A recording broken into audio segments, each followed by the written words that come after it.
First off, thank you so much, Julian, for coming on to chat with me for the My SBA Prep interview series. To kick off, can you share a little bit about your background and how it led to where you are today? Cool. Yeah, excited to be here. Yeah, so I come from a pretty technical background, actually. I ended up, so I'm originally from the UK, hence the accent.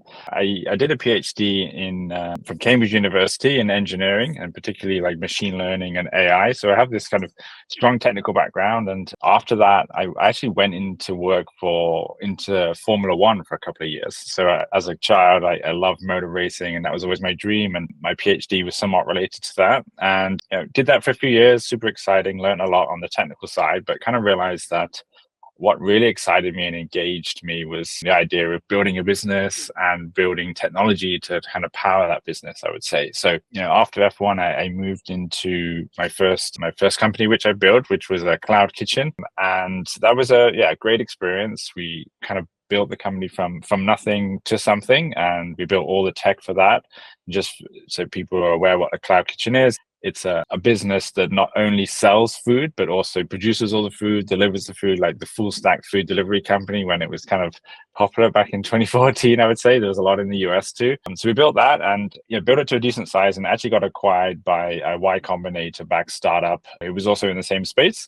So that was, a good learning and experience, and had a successful exit from that business.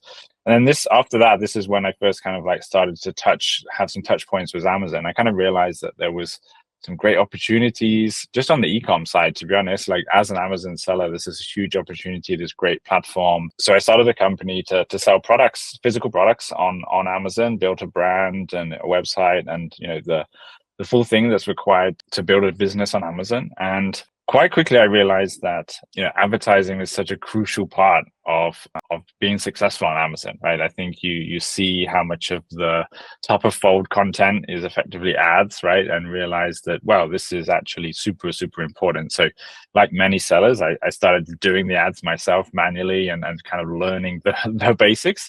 But given my background, I realized that, this actually looks really well suited to kind of machine learning, basically, and some of the theoretical understanding that I had. I thought we could, apply that to the concept of bringing results and cost-effective results on Amazon advertising. So I built something basically for my own business to start with, right? As many entrepreneurs do, they solve their own problems. And then I shared this with a friend who was also selling on Amazon, and it worked really well on his account too. And one thing led to another. So this was Sean, who is actually my co-founder now at Autron. We decided to commercialize the product. We spoke to sellers, realized that there was a pain point here still, that around this gap between people doing it themselves, right, and then or just 100% outsourcing it to an agency, which is still a fundamentally a human running the ads. We thought this was.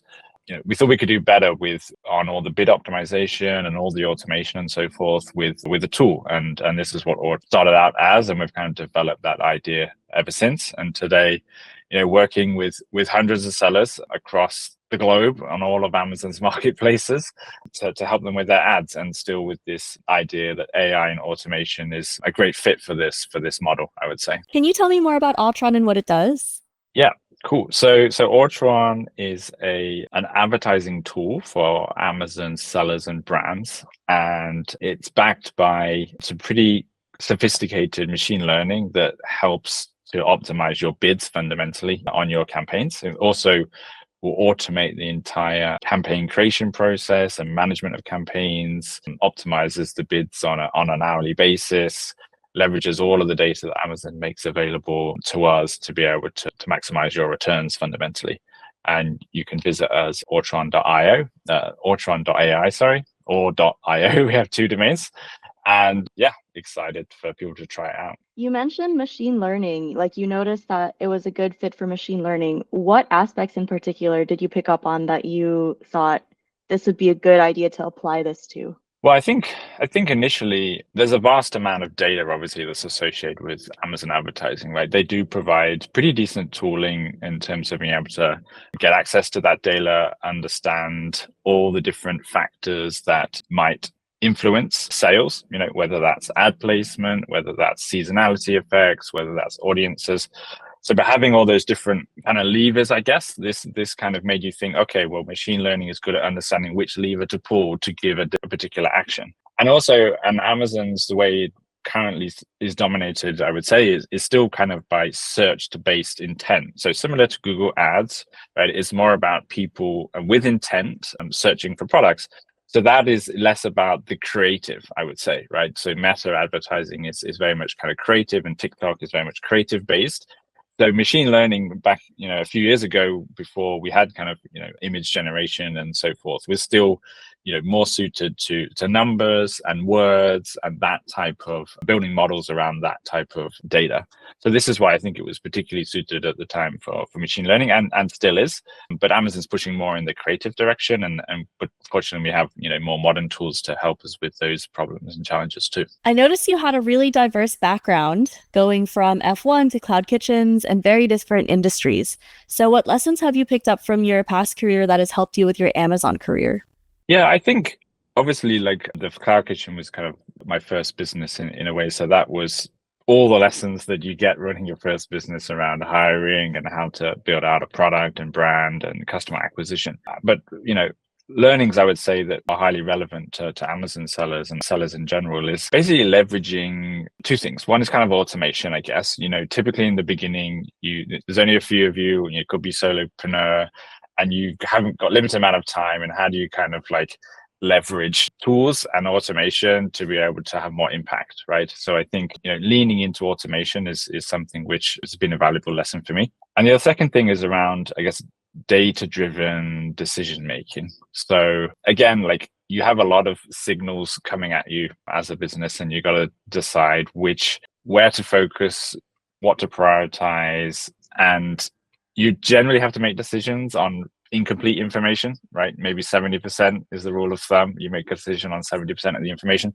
So you want that information to be as high quality as possible, right? So having data kind of assist those decisions, whether that be around, again, customer acquisition, where to put your budget in terms of growing your business, whether that be around, the unit economics of particular products and how to focus on the products that have the best margin, or things of that nature. Where do your customers come from? I think having these inputs and using these data to help you with your decisions is really important lesson, I would say. I know a lot of merchants struggle with verifying how accurate their data is. So with that in mind, can you share some tips that you've picked up on how to confirm that your data is at least 70% accurate? Yeah, I think there's a few things. I mean, on the Amazon ecosystem explicitly, they do a pretty good job of attribution, right? Just on Amazon ads, right? So, if you've got a particular campaign set up, you should be able to, with pretty high confidence, understand like what are the keywords that, drove particular sales or were responsible for a certain amount of spend, which ones of the ad groups, are the important ones. So I would say on that side, it's fairly well defined. On, something which has become more readily available over the last year or two is around Amazon attribution. So this would be, okay, how do I understand if I drive traffic from external sources to Amazon, how do I measure that and the impact of that? And until fairly recently, there wasn't particularly great methods for that. But Amazon came out with something called Amazon attribution, which effectively allows you to, track the clicks and conversions that come from external sources and result in purchases on Amazon. So I think, having both on Amazon and off Amazon tracking solution is the fundamentals, I would say, right? And then I think what you can do on top of that is just try to get those data sources into a unified place. And there are a bunch of kind of third-party tools out there to help you with this, so that you can, put it into some kind of BI tool where you can look at the data and try to understand through graphing, I guess, and plots and charts tend to be a bit more easy for us to digest, what are the things that are important and where should I invest more time and money, I would say. Amazing. Going back to Autron, I did take a look at your website and I noticed there is, in addition to machine learning, some AI aspects. So where does AI play a role in creating and optimizing campaigns in Autron? And why did you choose those areas for AI enablement? Yeah, great question. I think so. We use it in a bunch of areas within Autron, right? I would, the places where it's particularly well suited right now are around natural language, right? And where does this come up in Amazon, right? It's it's all of the kind of listing copy, right? So you have a title, you have a description, and you have all of that A+ content, and you have all the backend keywords. So this is kind of one of the ways that we can inform Autron around the linguistics related to a product is using AI, right? Because it can read all that, and it can pick out, the important keywords and the important phrases, and give Autron a view, not just from the data. We have all the data, of course, that we get from the APIs when Autron connects to your central and ad account.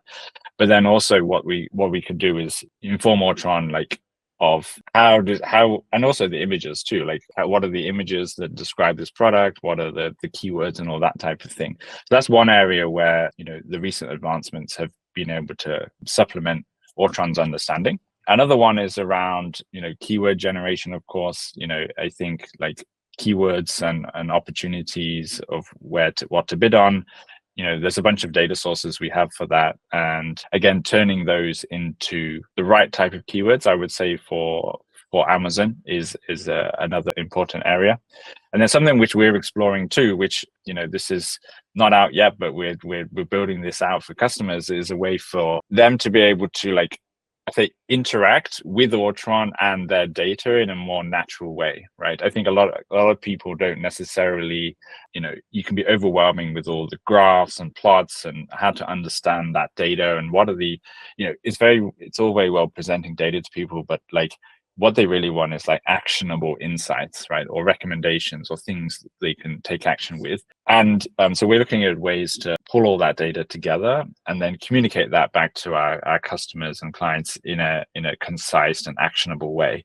And that's something that's really, I think, really the direction that the client agency relationship might shift in the future, right? And I think at the moment, sometimes the tools are not, you quickly run out, you quickly get to the end of how they can help you, right? Because they're not really powered by your own data. But I think if you can kind of power them by your own data or the seller's data, then, it could be much more useful. And that's something we're actively working on at the moment. I saw that Autron also charges based on ad sales rather than ad spend. Why did you decide to go with this unique monetization approach? Yeah, I think it seemed rather obvious to us, to be honest. We really want to align our incentives with that of brands and advertisers, right? And I think, if we're aligned on that, you get sellers and brands want to grow their sales, and we want you to grow your sales too. And I think that just made a lot of sense, right? And I think moving forward, I expect more people to kind of adopt that approach, I would say. Like it just seems to make a lot more sense and means that the relationship,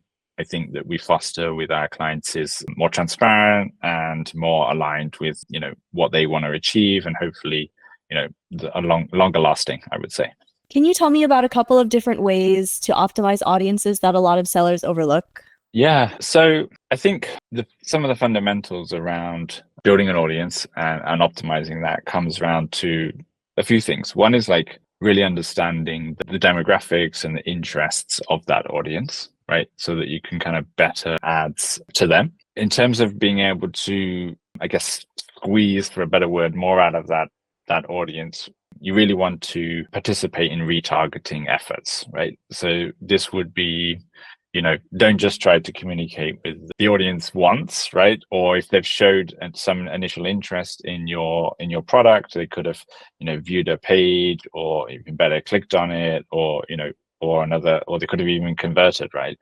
So you can retarget these in various ways depending on the touch point that they've had, and I think that's super important. And it kind of never ends in a sense. Like, okay, you have to balance that line between being too pushy, I guess, versus making sure that you're re-engaging with the customer at the appropriate point in the future so that they're interested again.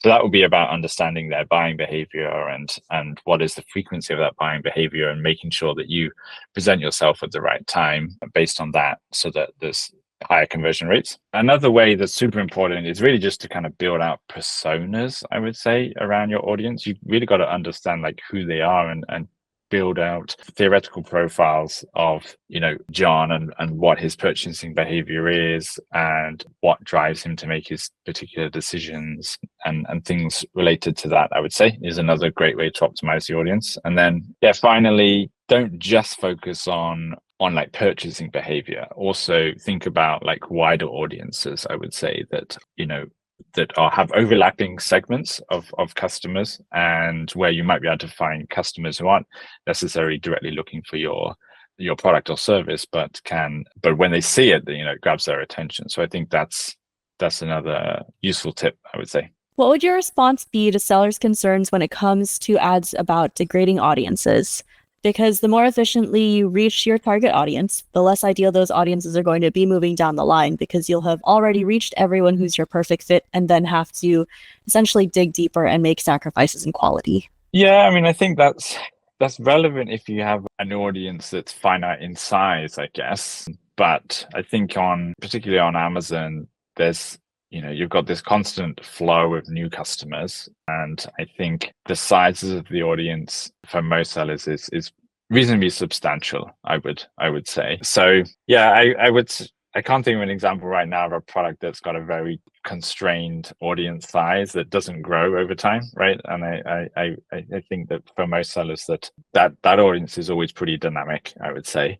And I think you have to be conscious of how much you communicate with them, or how much you engage with them, or how much you target them. But in terms of the flow, I think that's the beauty of Amazon as a platform, right? It does provide the people on the platform for you to sell your products to. It's a little bit different off Amazon, where there isn't such a robust platform and you have to drive those sales channels yourself. But for Amazon, I wouldn't be too concerned about that, I would say, in general. Great. Well, as a seller yourself and someone who knows the Amazon ecosystem intimately, what are some tips you have for sellers looking to build full funnel attribution with a good overview of both organic and paid efforts? Yeah, I mean, I think just touching back on the two areas I mentioned earlier around, for paid efforts on Amazon, Amazon ads is obviously the place to do it. And there's good attribution there, reliable and pretty detailed. But off Amazon, driving traffic to Amazon, there's Amazon attribution, which is a free offering from Amazon, which allows you to generate links, tracking links effectively, which you can place on your off Amazon e-com sites and social media, or wherever you want, wherever you drive traffic from. So they're the fundamentals of measuring the Amazon paid efforts. And then on the organic side, there is some pretty decent tooling within Amazon, within Seller Central, around brand analytics and search query performance and products which people viewed who then before purchasing your product.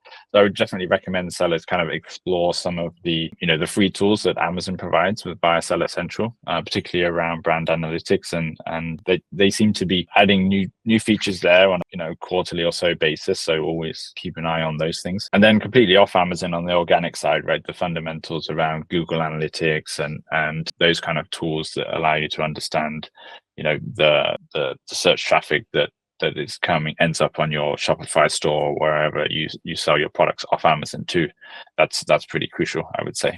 Thank you. And my last question is, what is your advice for merchants coming into Q4? Yeah, I mean, Q4 is huge for many merchants. And I think what we see, at least at Autron, is it's quite a simple advice in some ways, but like, make sure you're in stock. Like, this has such a big impact on your success on Amazon, and just the continuity of your sales, your ads, and just making sure everything, I would say, stays primed on the Amazon side. So really make sure you've got your product in stock for the entirety of the period. Beyond that, in terms of like leveraging some of the data, I would suggest kind of looking at the trends from last year in a similar period, just to understand like when the peaks and troughs are. Obviously, you've got Black Friday and then the lead up to the holiday season and so forth. So just kind of look explicitly at your sales volume on a week by week basis historically, and try to understand what the trends are. Like, something that's people often overlook is kind of, they think that, sales and conversion rate are going to be spectacular all the way up to Christmas. Yeah, what we see is that they are spectacular up until about the 21st or the 22nd, and then they literally drop off a cliff. So you just have to be mindful of those kind of like, the last couple of days, conversion rates come down, and you need to be, if you've been aggressive with your ads, for example, you need to wind that down beforehand. So that's some of the two things. And then, I would just touch on making sure you've got your promotions like planned well in advance, right? I think the timelines there from Amazon are always pretty extended. So the deadlines are fairly early in Q4, I would say. So just make sure you're aware of those and plan them on your participation in them accordingly, I would say.